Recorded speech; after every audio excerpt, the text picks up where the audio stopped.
Assalamualaikum warahmatullahi wabarakatuh, teman-teman PPG. Selamat datang di Johor Indonesia Channel.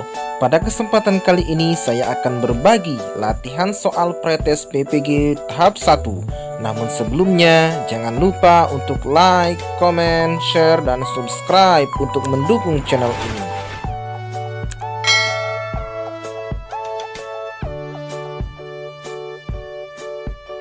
Baiklah teman-teman PPG, kita mulai dari soal nomor 1. Seorang peserta didik mampu mendengarkan informasi yang disampaikan oleh guru, tetapi pada saat ditanya ia tidak mengerti apa yang ia dengar.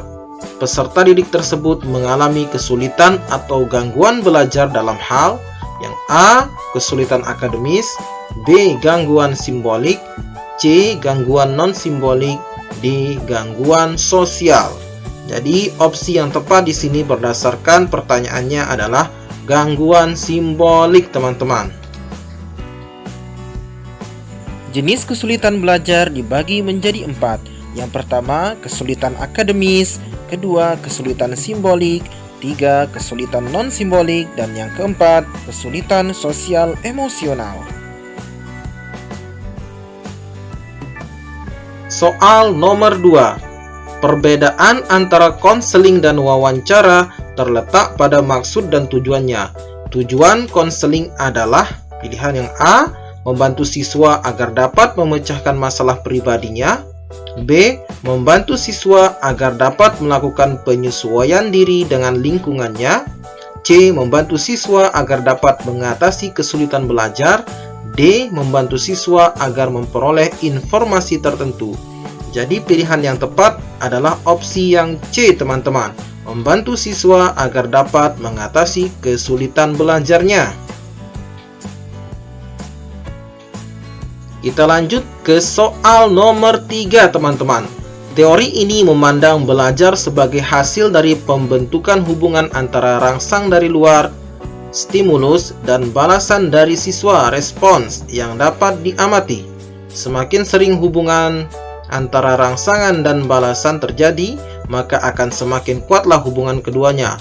Law of exercise. Nah, teori belajar yang dimaksud adalah jelas sekali di sini, teman-teman, adalah behaviorism. Ya, ini adalah teori behaviorisme, teman-teman, ya. Soal nomor 4. Di dalam proses pembelajaran, prasiswa dihadapkan dengan situasi di mana ia bebas untuk mengumpulkan data, membuat dugaan atau hipotesis, mencoba-coba, trial and error, mencari dan menemukan keteraturan atau pola, menggeneralisasi atau menyusun rumus beserta bentuk umum, membuktikan benar tidaknya dugaan tersebut. Hal ini merupakan penerapan teori belajar. Nah, berdasarkan ciri-ciri yang dikemukakan dalam soal, maka jelas sekali ini adalah ciri-ciri teori belajar konstruktivisme, teman-teman. Soal nomor 5, teman-teman. Menurut teori ini, peranan guru dalam pembelajaran adalah sebagai fasilitator, motivator, dan memberikan kesadaran mengenai makna kehidupan para siswa. Teori belajar ini berusaha memahami perilaku belajar dari sudut pandang pelakunya, bukan dari sudut pandang pengamatnya. Nah, kita cermati pilihannya di sini ada humanistik, konstruktivisme, kognitivisme, dan nativisme. Yang paling tepat di sini adalah humanistik, teman-teman.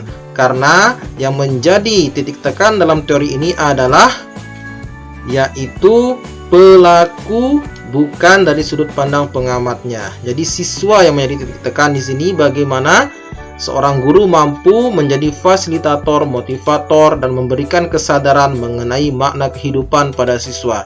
Jadi opsi yang tepat adalah teori humanistik, teman-teman. Kita lanjut ke soal nomor 6, teman-teman. Pada masa kini, siswa dituntut untuk dapat belajar setiap saat dan bisa terjadi dimanapun. Hal ini terjadi karena kemajuan teknologi yang memungkinkan belajar dari jarak jauh dalam jaringan atau online. Pernyataan di atas sejalan dengan teori belajar Yang ini teman-teman ya, sibernetik, karena adanya kemajuan teknologi memungkinkan siswa untuk belajar kapanpun dan dimanapun secara online. Jadi yang tepat adalah teori sibernetik teman-teman. Kita lanjut ke soal nomor 7 teman-teman. Pendapat yang menyatakan bahwa pengetahuan atau pengalaman yang baru dapat terkait dengan pengetahuan lama yang sudah ada di dalam struktur kognitif seseorang adalah teori belajar. Nah, kata kuncinya di sini adalah struktur kognitif ya. Kata kunci di sini adalah struktur kognitif teman-teman. Jadi pilihan yang tepat adalah teori kognitivisme teman-teman. Soal nomor 8. Tujuan pembelajaran yang menggambarkan proses dan hasil belajar yang diharapkan dicapai oleh peserta didik sesuai dengan kompetensinya dimuat dalam, jelas sekali di sini teman-teman, dimuat dalam rancangan pelaksanaan pembelajaran atau RPP teman-teman.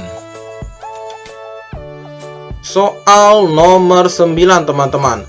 Komponen rancangan pelaksanaan pembelajaran terdiri dari, nah, komponen RPP itu biasanya terdiri dari, kita perhatikan pilihan-pilihan di sini teman-teman.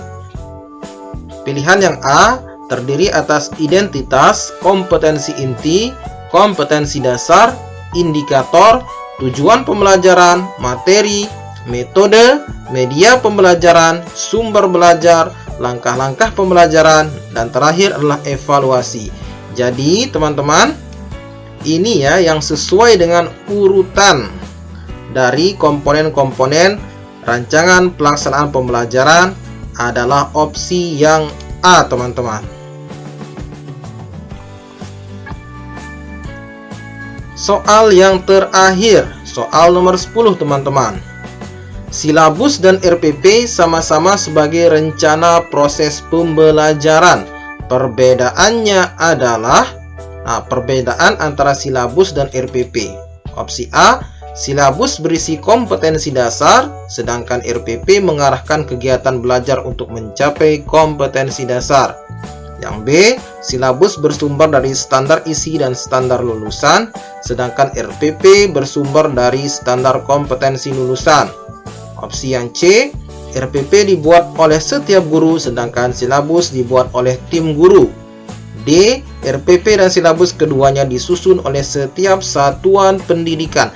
Jadi yang paling tepat di sini adalah silabus berisi kompetensi dasar, sedangkan RPP mengarahkan kegiatan belajar untuk mencapai kompetensi dasar teman-teman. Baiklah teman-teman, demikianlah 10 soal latihan Pretes PPG tahap 1. Semoga bermanfaat buat kita semua.